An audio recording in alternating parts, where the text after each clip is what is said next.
So in Park 1, we had a mark down this particular shoreline. Now here I'm using that same shoreline, and I'm doing 7 bumper lining drill in the water. And you have to have a shoreline like this, and they're hard to find, so you have to have a place to do it. But once you've done it, how does that affect other things that you do? Well, in this case, we've had a mark down on the far edge of this shoreline. Now we're using up the entire shoreline. But as far as a situation where a dog might go back to an old fall or be confused, this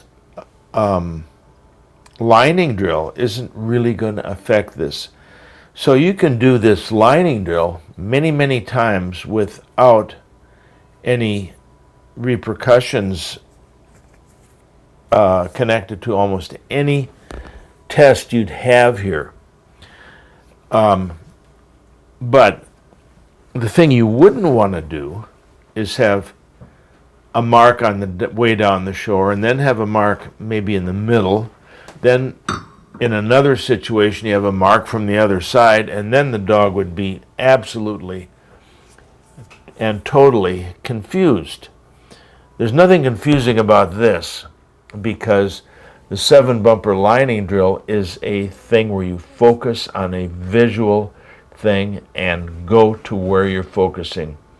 And it's crucial to getting good initial lines on blinds and many other things. So the 7 bumper lining drill is, to me, it's one of the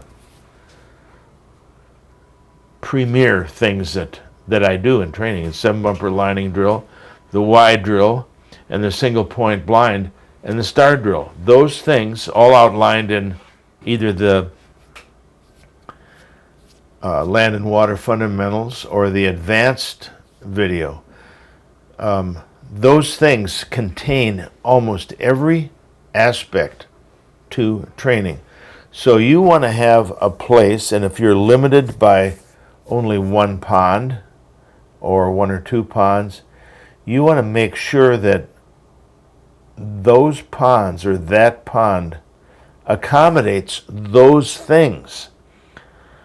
And the other thing that's really important is that on this pond, once you've got some drills and a mark, other marks really should be singles. They should be, if you want to do a triple, you're going to have to do that triple as 3 singles.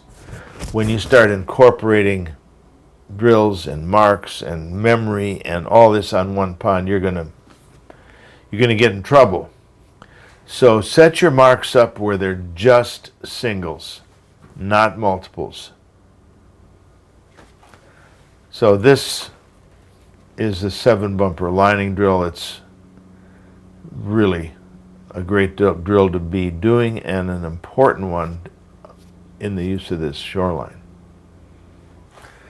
Now the next thing that I'm going to do after this, I might do this evening or tomorrow, is I'm going to do an example of swim by, again using this same shoreline but from a different spot. So stay there.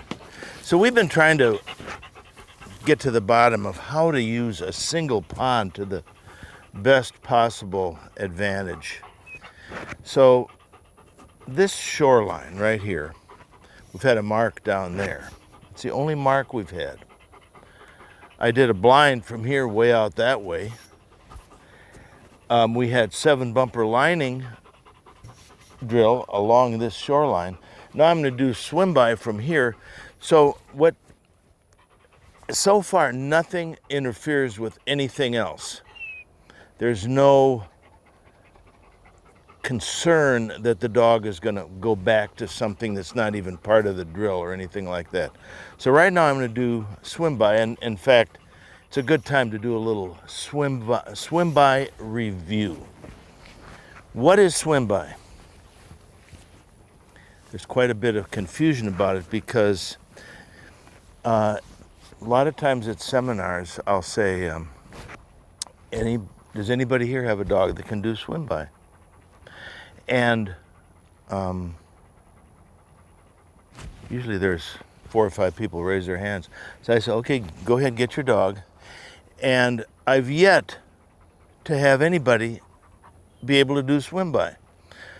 Swim by is a situation where the dog is swimming towards you and you give a cast, which is a silent cast, and the dog swims past you. How is that used? It is used to adjust the dog's line coming back in the water.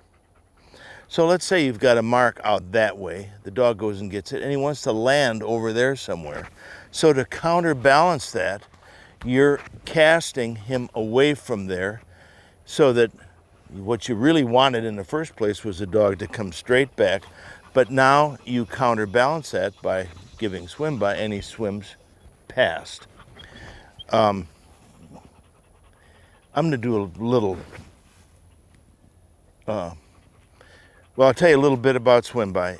A lot of people, when I ask if they can do swim by, they get their dog, and when the dog is coming back to them, they blow the whistle and they say over. Well, that's not swim by. That is called handling in the water. Swim by is totally silent. This was an original concept developed by Rex Carr, and I happen to have learned it from Rex Carr. So I'm pretty sure that I'm correct in what it looks like. Handling in the water is entirely different. So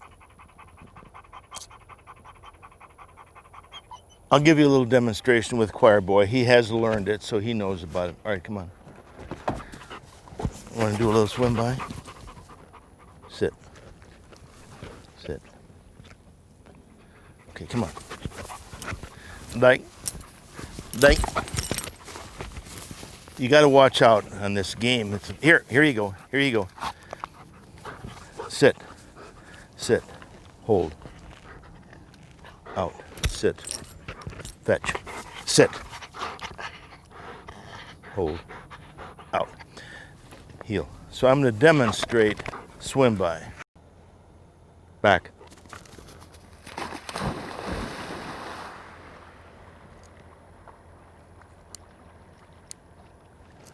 Okay, good. That a boy.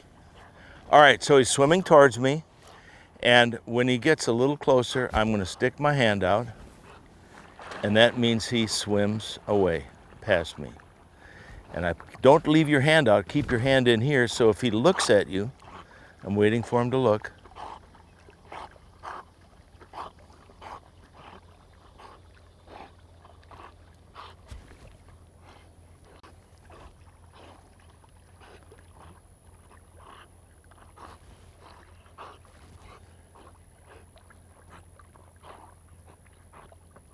Okay, good.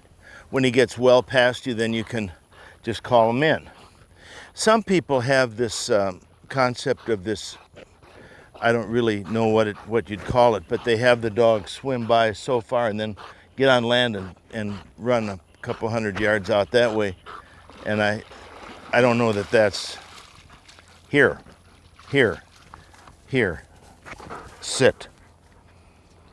That's not particularly a good thing. It demonstrates the concept, but we want the dog, as he matures, to get better and better at swim by. What's important about swim by is that the dog learns to focus on you. So as the dog's swimming back, you have eye contact. And an advanced dog, my little dog I did a lot of video work with, if she was swimming towards me, I could just go like this, and she'd be just like a little snake in the water, back and forth, because she was so focused on me. Now, a 9-month-old puppy is not going to be that advanced at swim by yet, but eventually they get that way, and the benefit and the bonus is that they're focusing on you, and that's what we want the whole time. Focus on me. So I'm going to try one more time going the other direction. Sit.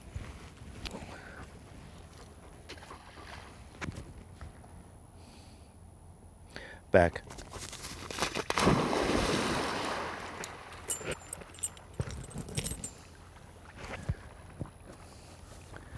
Good. Attaboy. Okay. Very good. So I'm just letting them swim towards me, and then here comes the swim by. Ready?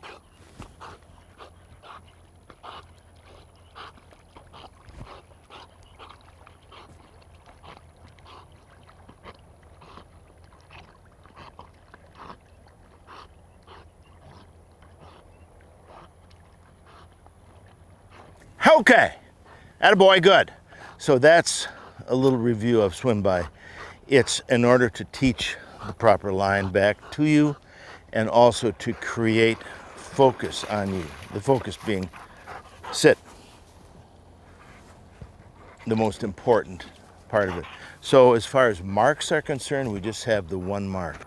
Any other marks, I'm not going to put on this shoreline unless it's way down on that end. I've got one on this end.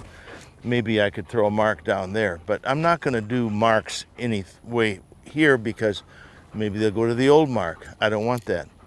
So if I'm yonder and I can put a bird way up back in there, and because the only thing we've had on this shoreline is drills. To use ponds well, especially if you don't have a lot of them.